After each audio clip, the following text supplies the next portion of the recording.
Hi, and welcome to Education Roundtable. My name is Larry Petraccaro, and tonight we have a special show. Tonight we have Nancy Gagne and Audrey Rowe. They're both with the South Orange Maplewood Community Coalition on Race. Nancy is the executive director, and Audrey is the program director. So we're going to talk a little bit about the coalition, a little bit about the history, its mission, and then in the second half of the show we're going to talk a little bit more about programs. So we're going to get started by asking Nancy and Audrey a little bit about the background. So perhaps you can, Nancy, maybe we'll start with you. If you can give us a little bit of an idea of the background, and Audrey, please feel free to jump in. I'm going to just start us off and let Audrey pick up, but we're about 23 years old. Started back in the 90s when there were concerns about white flight, some racial tensions in the community, and different groups that were working on these issues came together and said we should really be focused on this, both between South Orange and Maplewood. And I will let you. Right. We actually grew out of what I like to call both a moral and an economic imperative. Mm-hmm. Morally, there was a lot of tension as the demographics started to change here. A predominantly white community was shifting to having more people of color move into the areas. People were panicking, putting up for sale signs, and some ugly things were happening to people of color as well as the Jewish allies. I mean, there was tire slashing, there was things painted on people's homes, bomb threats. I was actually here for one of the bomb threats where we had to evacuate a building. And to Maplewood and South Orange's credit, rather than shaking our heads or going the way of many of our neighboring committees, we decided to take a stand and say, no, this is not who we are, and this is not what we're going to tolerate. Actually, there was activities before the coalition officially started. There was a Harmony Day meant to be a symbol of solidarity, of all the peoples of different races, different backgrounds coming together to say that we are a community. And a lot of the clergy were involved. It was down at Maplewood Memorial Park, and it was activities and entertainment and food, a way of the community showing solidarity. The organization actually grew out of two organizations, one in South Orange, one in Maplewood. I think it was Maplewood Friends and South Orange Neighbors. And they were people who lived and worked in the area who were concerned about the changes and what it might mean for the community. Mm-hmm. They joined together to become Friends and Neighbors, FAN, and they also joined with the town government to see what could be done to stop the negative trend. So we started to look around for other communities who might be having similar situations and having some success. And we found a consultant who was working with Shaker Heights, Ohio. Mm-hmm. He also had done some work in Oak Park, Illinois. And we had him come down and talk to the community, decided to hire him, and with his guidance, we started to build programs to try to counter these trends. So that being said, we have committees that cover every area of community life. And over the years, those committees have morphed in their focus, depending upon what's going on in the community and in the world. I'll just add to that you asked about the naming also. So for a while it was that after Friends and Neighbors became one group and the consultant was hired, it was the committee to be named, and then it incorporated first as the Racial Balance Task Force. But the founders really wanted the focus to be not on balance, not on quotas, but on integration and inclusion. And so they ended up coming up with the name South Orange Maplewood Community Coalition on Race. And one of the critical components of our founding was our town governments. Mm-hmm. And today they continue to be a critical part of what we are able to achieve. I think without a progressive government, we would not be here today. And a lot of other communities who've started efforts like ours no longer exist because they have not been funded, and your priorities, your pocketbook pretty much establishes what your priorities are.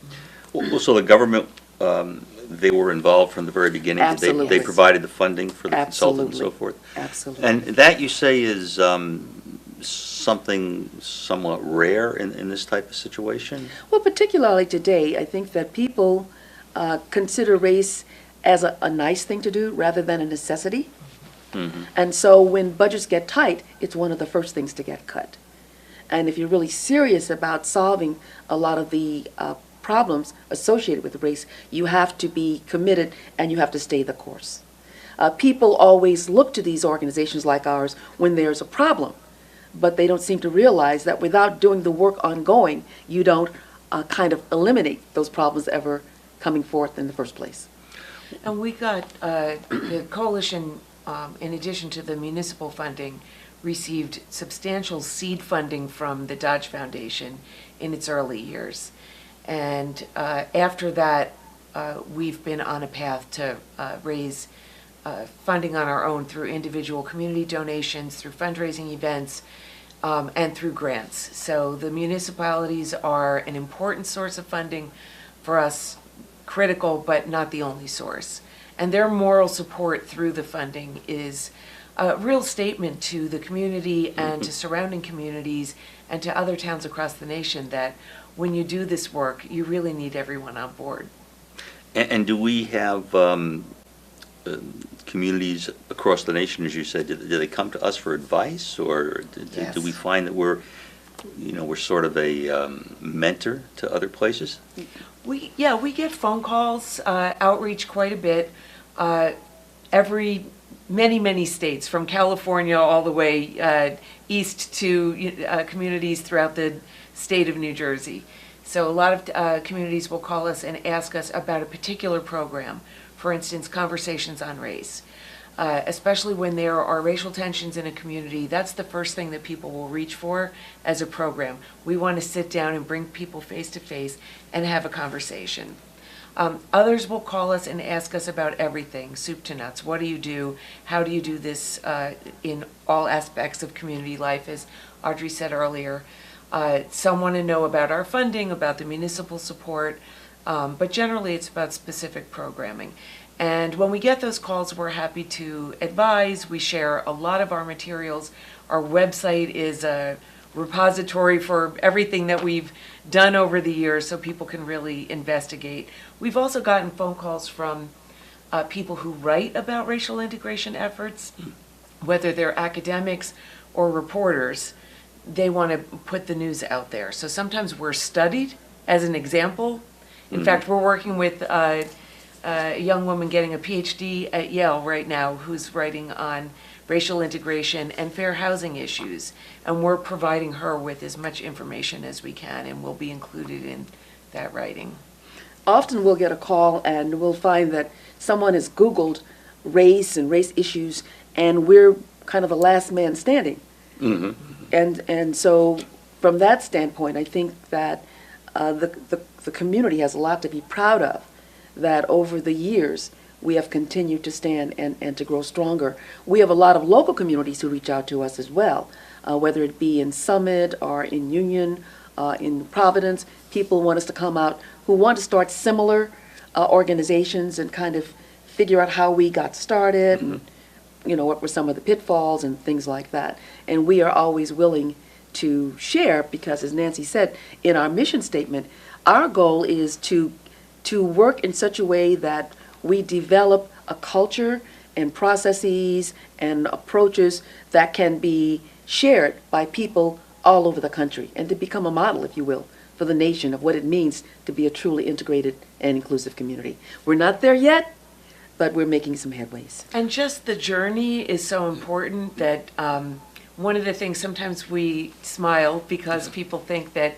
they'll call us and say, we want to run this program. And that program, whether it's Conversations on Race or they want to do Dr. Martin Luther King Jr.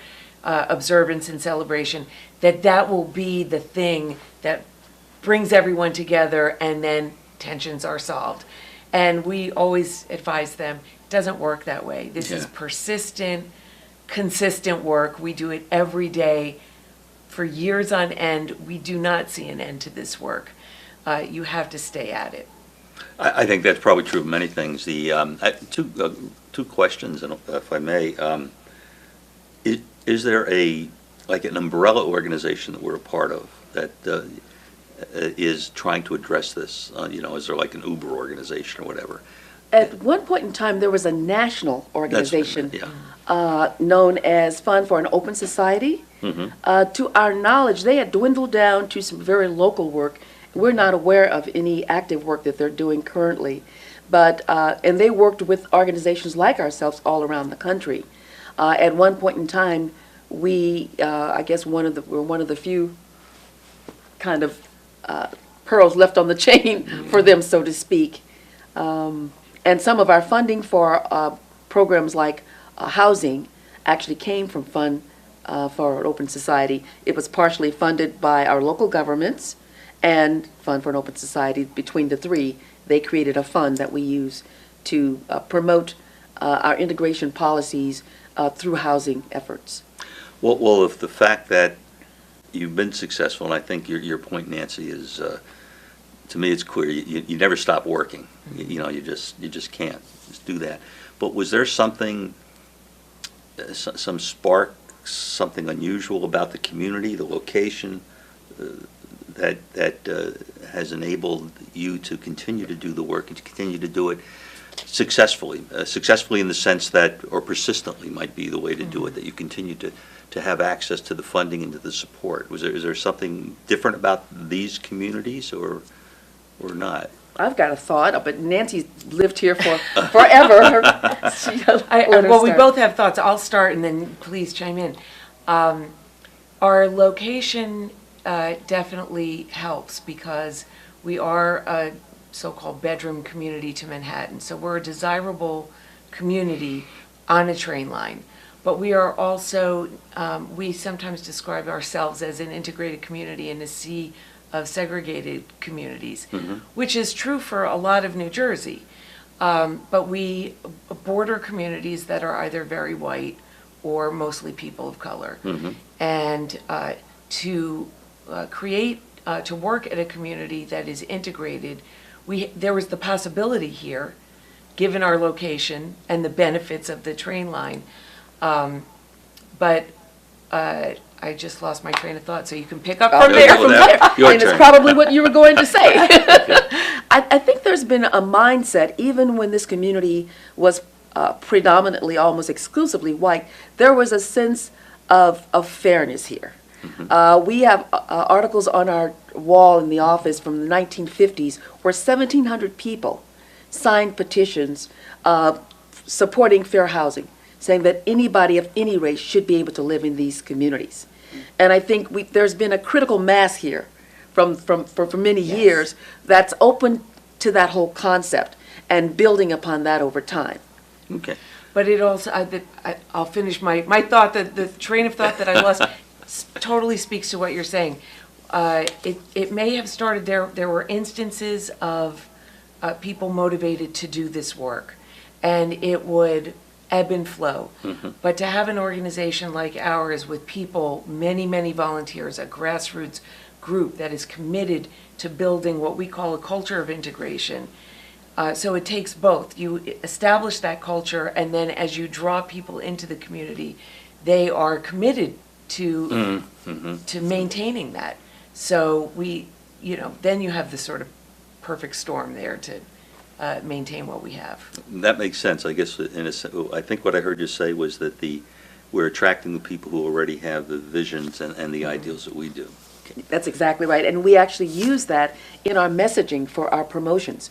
We're looking for like-minded people, people who want to live in a diverse community. Yes, so yes. that kind of also directs us where to actually target our marketing. Where are we going to find people who are like that? Okay. And we do a lot of invitations to Brooklyn, which is we've heard that. and many people, as you living here know, we have so many people who are transplants from Brooklyn who now live in this community. But anyone who is open to living in a community of people from all backgrounds and sharing culture are invited to come and be a part of who we are. We're going to take a break. So if you'll stay with us, we'll be back. We're talking to Nancy Gagne and Audrey Rowe on the South Orange Maplewood, with the South Orange Maplewood Community Coalition on Race. So we'll be back in a minute. Chef Patty here. Why should you include avocados as part of your family's balanced diet? It's as simple as 1, 2, 3. Number 1. Avocados fill you up. Avocados contain unsaturated fats, good fats your body needs to help with the absorption of key nutrients. Me hungry right now. Number 2. Avocados are good for you. Avocados are naturally cholesterol and sodium free, plus they contain nearly 20 vitamins and nutrients. Me needs vitamins and nutrients. And number 3, avocado delicious. Try avocados in Ow. place of ingredients higher in saturated fat. Avocados taste great in sandwiches, salads, and even in baked goods like cookies. Avocado cookies. This match made in heaven. No.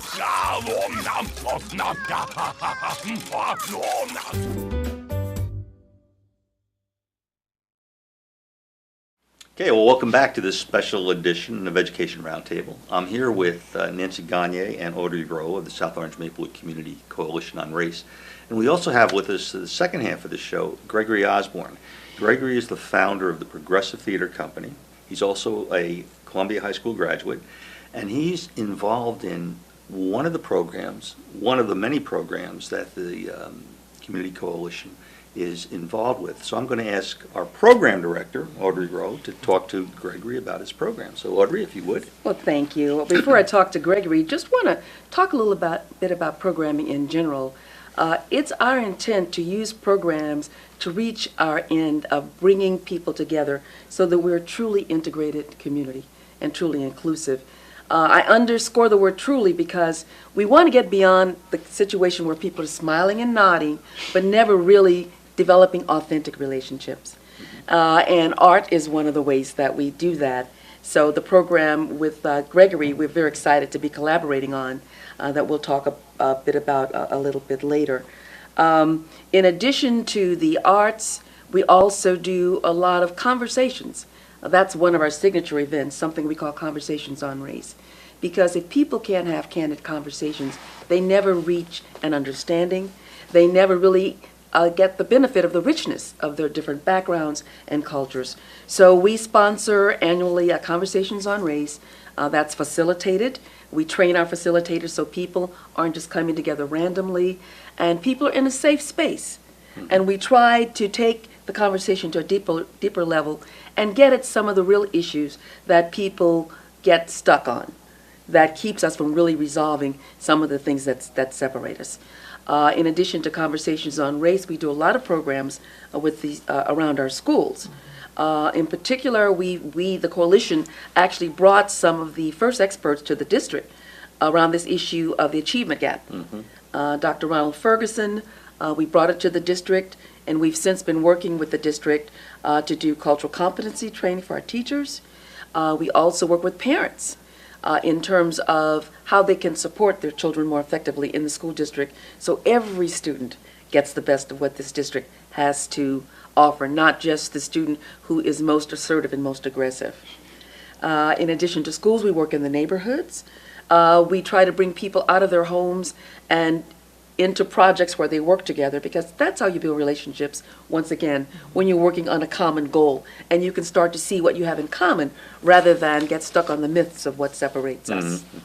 Around the neighborhoods, we also are very proud of some work we've done in helping to form the recent community policing group that is going to be working with our local police to help build relationships and help for the best situations for all citizens, regardless to race, in the community. I'm thinking of, at a high level, of the things that we're doing that are very tangible and that we can see really tends to make a difference in the community. We also have an integrated playgroup because we want to start very young, having kids before they formulate these opinions and internalize the myths and the stereotypes, having it be commonplace for them to play with someone who may not look like them. Nancy, can you think of some of the other programs? Just add in a few. So Audrey described again that we work in all areas of community life. So our large buckets, our community engagement, that's where the arts programming falls. We have the schools committee, and these are all committees that volunteers can join, and we're always looking for volunteers. That means you. Residential covers the neighborhoods, and we have a marketing team that promotes the two towns, that not only promotes the coalition to the wider world and to the community, but promotes the towns as well, so that we can advertise ourselves as the integrated, inclusive place that we aspire to be. And I'll let Audrey talk more about that, but one more I want to add that falls outside of these buckets, which is our monitoring, evaluation, and research group. This is the group that put together the demographics report in 2016. It's provided a lot of really important information for many groups, our town leaders, our Board of Education, about changes in our neighborhoods, who's moving in, who stays, what the demographics of our community leadership looks like, classrooms, schools, staff at the schools. This is all important information. It's a way for us to gauge how we're doing in terms of integration.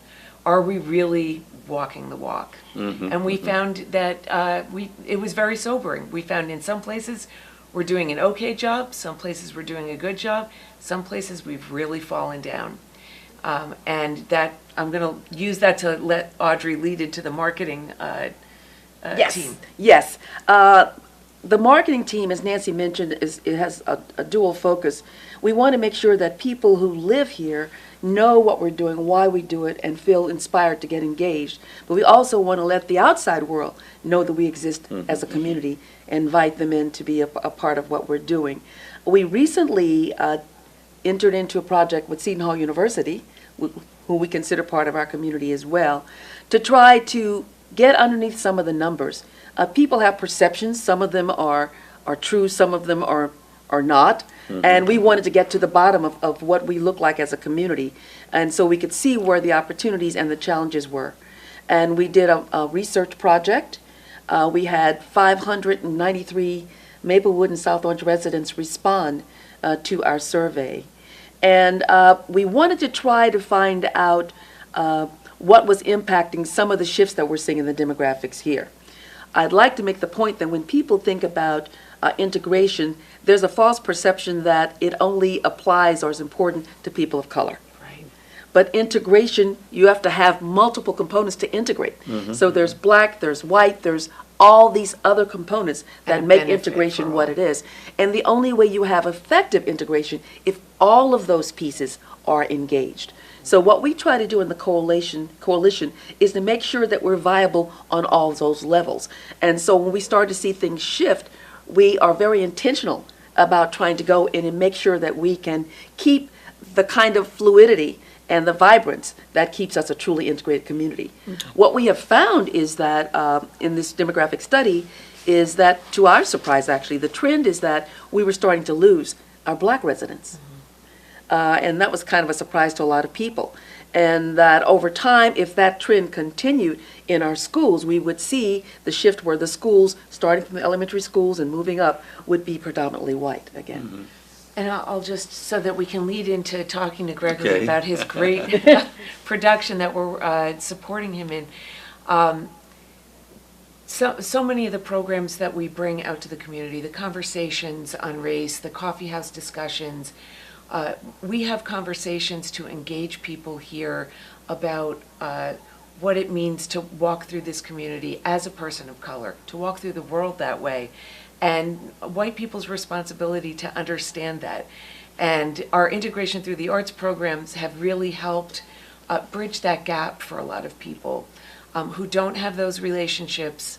So I want to use that to lead It's a good- into what It's a Gregory segue. is bringing to us. And we have two things going on in the month of February. I'll briefly mention the one, and then I'll let Gregory tell you about the other. The first event that we're bringing to the community is the author of Black New Jersey from 1664 to the present. He's a professor, Professor Hodges from Colgate University, and he's done a lot of research, particularly in the area of New Jersey. He's a professor of history, Africana, and Latin American studies. So he's going to be coming to our community, sharing with us what he's learned, letting us kind of mull over that and see if in our past we can find some gateways to the future that might be productive. And that that's going to be on information- February the 7th. February the 7th, that'll be on the website. It's on the Yes. website, And and it's going to be at the Woodland. twotowns.org? the website? By the time this airs, it will be communitycoalitiononrace.org. Community Coalition on Race, all one word, .org. Yes. But if you Okay. go to the old one, you can still reach us, Yes, right? you'll be So redirected. we should probably talk to Gregory Yes. because we Absolutely. don't have a lot of time left, but go ahead, Audrey.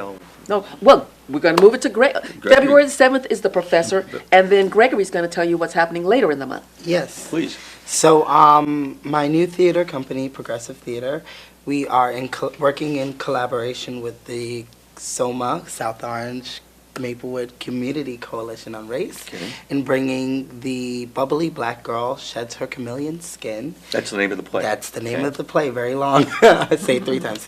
The bubbly black girl sheds her chameleon skin will be coming to the Bergdorf February 16th and 17th. We have 3 shows, 2 on Saturday, 1 at 2, and then the other at 8, then Sunday at 2. This show is really important to me as an artist. It's also important to me to share it with my community of Maplewood, South Orange. It follows the innocent young girl named Vivica Stanton, who grows up in LA.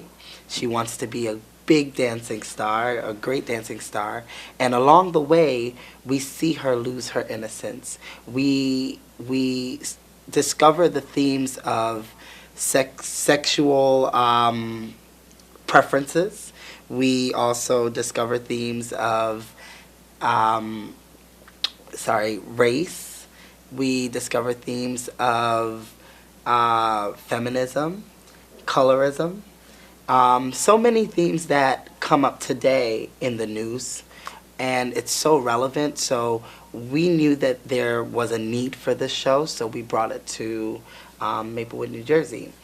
The show will also be directed by Broadway's Jasmine Richardson, who was last seen at the Paper Mill Playhouse in The Bodyguard, starring alongside Deborah Cox.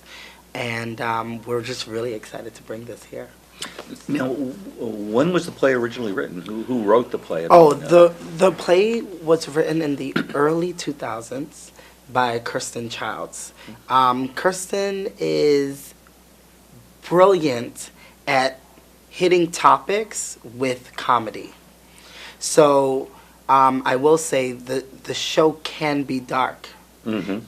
Because she made sure that the story of African Americans were told from a place of honesty, right?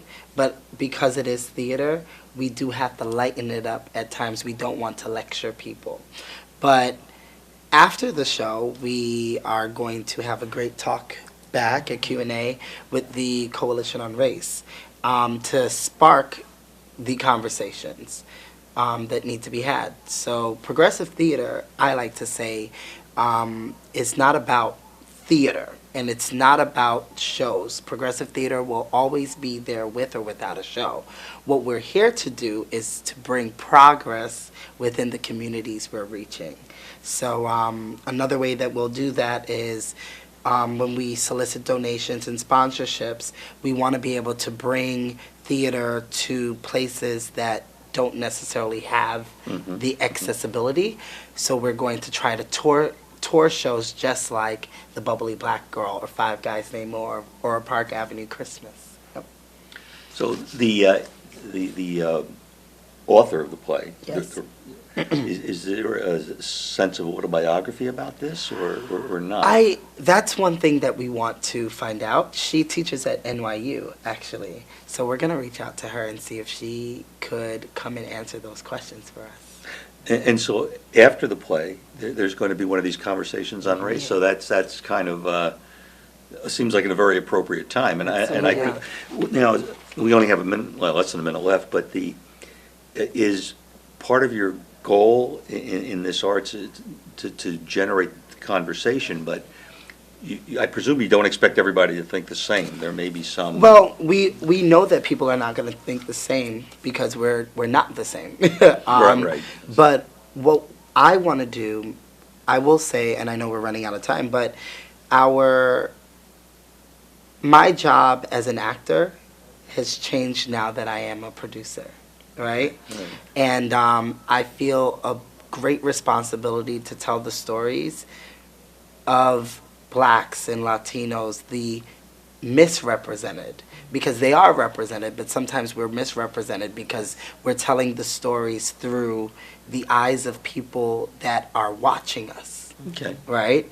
And my duty with progressive theater is to tell the stories from a place of honesty, just the way that Kirsten Child wrote her story, and open up conversations, and also let people know that diversity and race is not just black and white.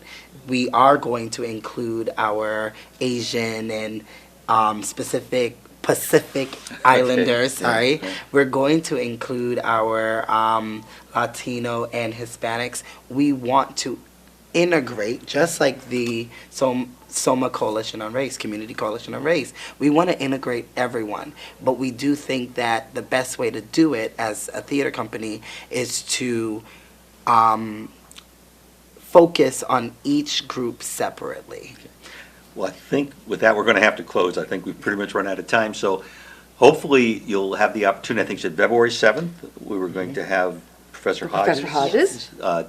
Here, and February 16th And 17th. and 17th, the play Bubbly Black Girl Sheds Her Chameleon Skin. Good for you. So thank you for joining us, and thank you for joining us Thank as you well. for having So us. This has Thank been you. Larry Petraccaro with Nancy Gagne, Audrey Rowe, and Gregory Osborne, and we hope you've enjoyed it. Thank you.